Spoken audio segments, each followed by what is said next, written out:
خاتون اداکارہ حمیرہ اصغر کی لاش برآمد ہوئی ہے، اور وہ لاش جو ہے وہ تقریباً 1 ماہ پرانی تھی۔ یہ لاش کو دیکھ کر ہمیں عائشہ خان کی یاد آ گئی، جو کہ ابھی کچھ عرصہ پہلے ہی ان کی 1 ہفتہ پرانی لاش جو ہے وہ فلیٹ سے برآمد ہوئی تھی۔ اور اسی طرح کا واقعہ ایک اور ماڈل کے ساتھ پیش آیا ہے کہ ان کی 1 ماہ پرانی لاش جو ہے وہ برآمد ہوئی ہے ایک فلیٹ سے۔ جی ہاں ناظرین، پولیس کا یہ کہنا ہے کہ وہ لاش 1 مہینہ پرانی ہے اور وہ اندر سے دروازہ لاک تھا، یعنی حمیرہ اصغر جو ہے وہ تقریباً 1 سال سے مالک مکان کو رینٹ نہیں دے رہی تھی، جس کی وجہ سے مالک مکان نے ان کے اوپر کیس کر دیا تھا۔ اس کا کیس کا جو فیصلہ ہے وہ عدالت میں چل رہا تھا۔ جب اس کیس کا فیصلہ سنایا گیا تو انہوں نے یہ بولا کہ اب آپ جا کر اس پولیس کو لے کے جائیں اور اس فلیٹ کو خالی کروایا جائے فوری طور پر۔ جب پولیس مالک مکان کے ساتھ اس فلیٹ کے اندر پہنچی تو دل دہلانے والا واقعہ پیش آیا، یعنی ایک ایسا خوفناک منظر جو فلیٹ کے اندر تھا، سب کے دل جو ہے وہ بند کر کے رکھ دیے۔ وہاں پر رہنے والے یا وہاں پر پولیس اور وہاں پر مالک مکان کے ہوش اڑ گئے جب انہوں نے وہ منظر دیکھا۔ جی ہاں ناظرین، وہ منظر اتنا خوفناک بھیانک تھا کہ ہر جگہ سے جو ہے وہ تعفن کی اسمیل آ رہی تھی، یعنی اتنی زیادہ پورے گھر میں اسمیل تھی کہ پولیس سے اندر نہیں جایا جا رہا تھا۔ اور جب وہ کمرے کے اندر پہنچے تو انہوں نے دیکھا کہ حمیرہ اصغر جو ہے وہ الٹی لیٹی ہوئی، یعنی ان کے جسم کے اوپر گوشت ختم تقریباً ہو رہا تھا، اور وہ لاش 1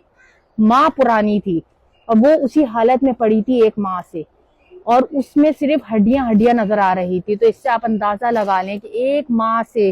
ان کے فلیٹ کے اندر وہ مری پڑی، یا پھر یہ طبی موت تھی یا پھر یہ قتل تھا۔ ابھی پولیس انویسٹیگیٹ کر رہی ہے، لیکن ابھی فی الحال جو حقیقت سامنے آ رہی ہے، جو باتیں سامنے آ رہی ہیں، وہ یہ باتیں ہیں کہ اندر سے لاک لگا ہوا تھا، بیلکونی کا دروازہ بھی بند تھا۔ تو پولیس کا یہ کہنا ہے کہ ابھی فی الحال یہ طبی موت ہی جو ہے وہ ظاہر ہو رہی ہے کہ یہ طبی موت ہو سکتی ہے، لیکن ابھی فی الحال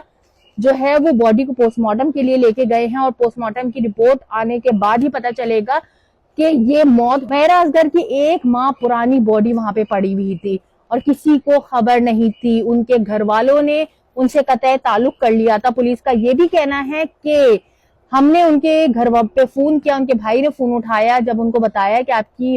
بہن کی 1 ماہ پہلے ڈیتھ ہو چکی ہے، ہمیں ان کی باڈی ملی ہے، تو ان کے بھائی نے بولا کہ آپ جو ہے وہ ان کے والد سے بات کریں۔ جب ان کے والد سے بات کی تو پولیس کا یہ کہنا ہے کہ ہم نے ایسی بات سنی کہ ہمارے ہوش اڑ گئے، کہ والد صاحب نے بولا کہ ہمارے لیے وہ کافی سال پہلے ہی مر چکی تھی، آپ اس کو لوارث جو ہے وہ تدفین کر دیں اس کی، ہمیں نہیں پتا، ہمارا اس سے کسی قسم کا بھی کوئی تعلق نہیں ہے۔ ناظرین، یہ بہت بڑی بات ہے کہ گھر والوں نے تعلق ختم کر دیا۔ اب نہیں پتا کہ پیچھے کیا وجہ تھی کیا نہیں، لیکن ہمارا معاشرہ اتنا بے رحم ہو گیا ہے کہ ماں باپ بھی اب جو ہے وہ اپنی سگی اولاد کو تسلیم کرنے کے لیے تیار نہیں ہے۔ بے شک اولاد کتنی بھی نافرمان ہو جائے، کتنی بھی بری ہو جائے، لیکن ماں باپ کا کام ہے کہ ان کی کاؤنسلنگ کرنا، ان کو سمجھانا، ان کو سیدھے راستے پہ لے کر آنا۔ لیکن اگر ماں باپ بھی اس طرح کی بات کریں گے تو ہمارا معاشرہ جا کہاں رہا ہے۔ آپ کا جو ماں باپ ہیں وہ سب سے زیادہ آپ کے رول ماڈل ہوتے ہیں، اور آپ کا جو ہے وہ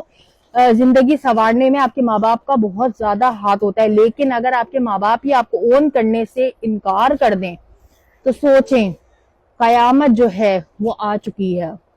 اور اب نہیں پتا کہ اس کے پیچھے کیا وجہ تھی۔ حمیرہ جو ہے اصغر ہے، ان کی طبی موت ہوئی ہے یا ان کو قتل کیا گیا ہے، یہ انویسٹیگیشن کے بعد پتا چلے گا۔ لیکن ناظرین، یہ جگہ جی لگانے کی نہیں ہے، تھوڑی سی زندگی ہے، خدا رسول کے احکامات پہ گزار لو۔ یہ معاشرہ ہمارے تباہی کی طرف جا رہا ہے، یہ معاشرہ ہمیں ایسی جگہ لے کے جا رہا ہے جہاں سے واپسی کا راستہ تو دور کی بات، آپ کو صرف کھائی کے اندر ہی گرنا ہے۔ آپ دیکھ رہے ہیں کہ آئے دن ٹک ٹاکر اور ہر طرح کے لوگوں کی جو ہے وہ زیادتی، ہر طرح کے ایسی خبریں آ رہی ہوتی ہیں جس کو سن کر ہمارے ہوش اڑ جاتے ہیں